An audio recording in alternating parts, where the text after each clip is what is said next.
All right, we're going to talk about excess reactant, or maybe remaining reactant. So I'm going to briefly go through a process before I get to the ultimate question at hand. And using kind of what we use in class, if you've got 2 red paints plus 3 yellow paints making an orange paint, and you go to the store and let's say you buy 40 cans of red paint, and say you buy 180 cans of yellow paint that are on sale. And let's say you end up making, well, first of all, theoretically, our theoretical yield here, you'd have to find the limiting reactant. So let's actually just go through and do it. You divide this by 2, divide that by 3, and ask which one's smaller. This one ends up being smaller. So this is your limiting reactant. And you get rid of that, you get rid of that. Make sure you don't use those numbers again. So to find how much orange you can possibly make, you take 40 red, and you know for every 2 red, you get 1 orange. In other words, you can make 20 cans of orange paint. And that's your theoretical yield. But let's say in actuality, let's say you end up making only 12.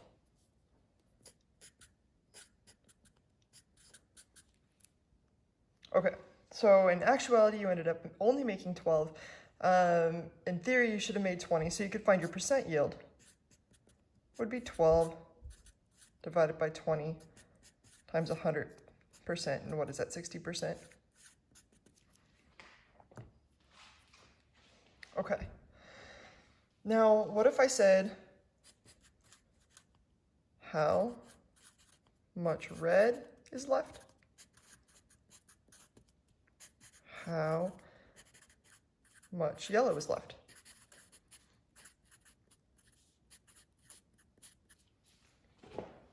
Well, let's get a new piece of paper here, kind of map out the process in the way in which I would find it.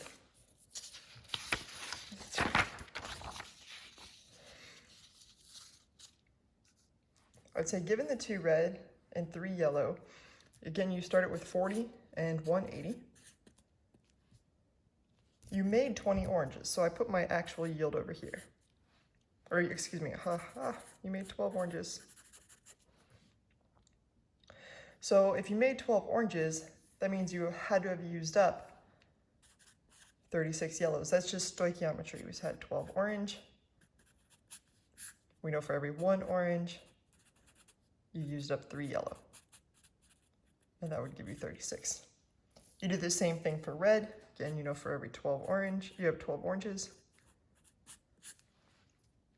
You know for every 1 orange, you get 2 red. In other words, 24. So this is what you started with. This is what you used. So how much is going to be left? Well, you started with 40, you ended up using 24. You're going to have 40 minus 24, in other words, 16 left. And over here, what is that, 144? Sorry if I'm making mistakes. So this is how much excess you would have at the end of the day. So now let's go ahead and kind of go through the process one more time. First, use the actual yield to figure out how much of these you would have used. And then to figure out how much is left, you just took what you had minus what you used to get this amount. That gives you what you have left. All right, now let's move on to a more difficult question.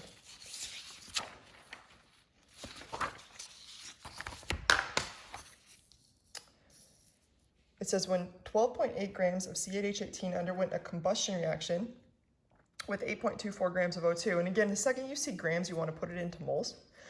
So we'd say 12.8 grams.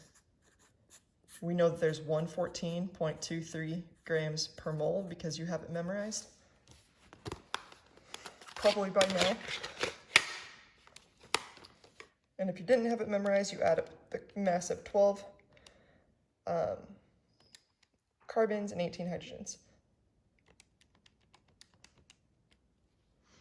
And I find out that this is 0.11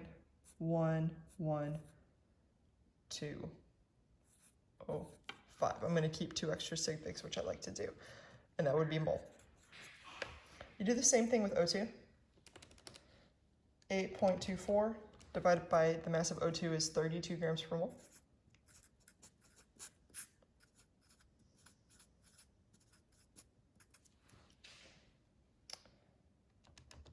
And I get that there are 0.2575 mole of O2. And we're going to do the same thing for water, just to get it out of the way.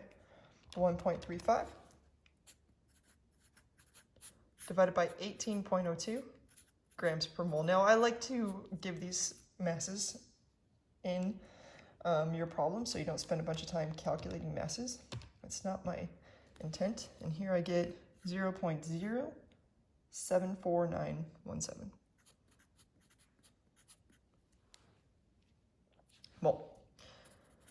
All right, so what does all this mean? Well, it means you had this combustion reaction, 2 C8H18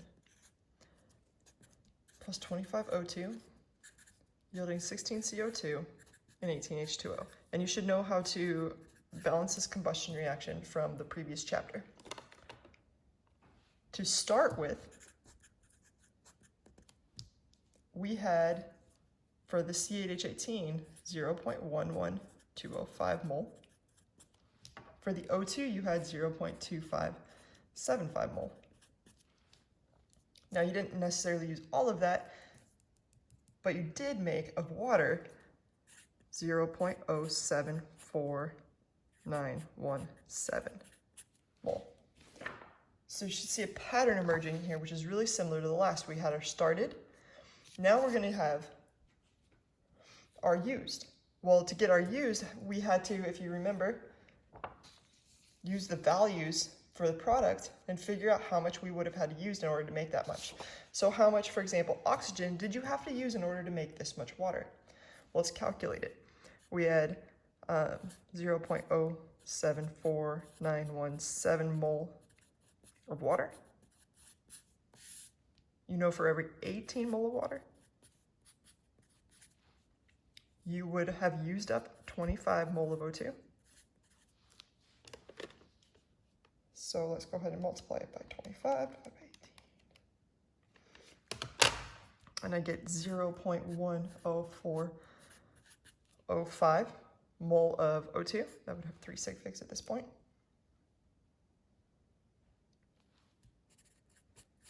So that's what we use. So I'm going to put that over here. That's what you had to have used up in order to make that much water. All right, next part, let's figure out how much of the C8H18 we had to use up in order to make that much water. So we start with what we're given, 0.074917 mole of CO2, or mole of, of water. And again, we know for every 18 mole of water. Now we're interested in C8H18, so there are 2 mole C8H18.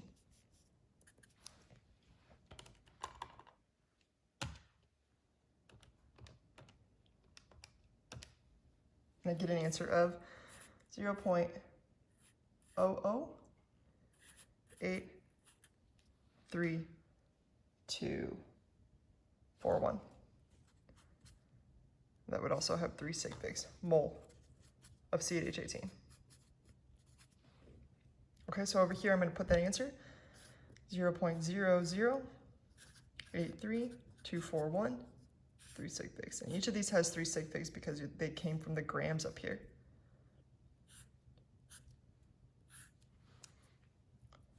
Okay, so this is what we ended up using. And now our question is, what's left? Well, we figured out how much we started with. We figured out how much we had to use. Now we can figure out what's left by the same method we did with the paint. You just subtract them. So the question ends up being of unreacted octane. So that's what we're looking for. You could do the same thing for O2.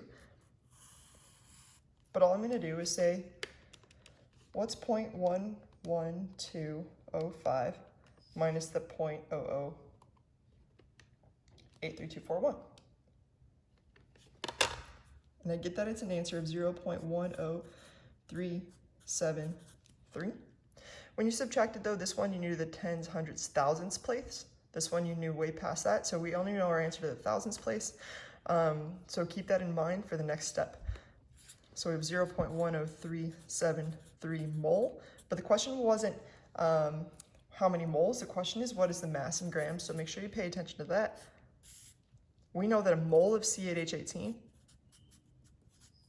is 114.23 grams.